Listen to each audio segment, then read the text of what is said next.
Taman Bregam yang terletak di Muara Bliti dengan luas sekitar 5 hektar menjadi salah satu tempat yang paling sering dikunjungi masyarakat Musirawas. Karena berada di tempat yang strategis, yaitu di pusat kota dan berada di pinggir jalan raya.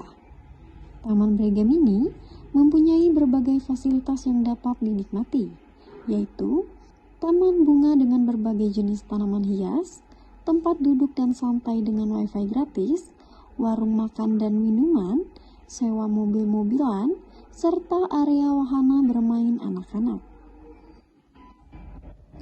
Selain itu juga, di Taman Bregam ini memiliki area parkir yang luas.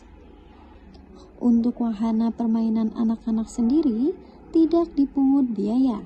Pengunjung hanya perlu membayar parkir. Taman Bregam ini juga ramai dijadikan tempat berolahraga seperti panjat tebing, bermain badminton, jogging, dan karate. Taman Bregam ini beroperasi dari jam 8 pagi sampai dengan jam 6 sore. Dengan taman yang luas, tempat ini sangat cocok untuk berpiknik bersama keluarga sambil menikmati keindahan taman ini.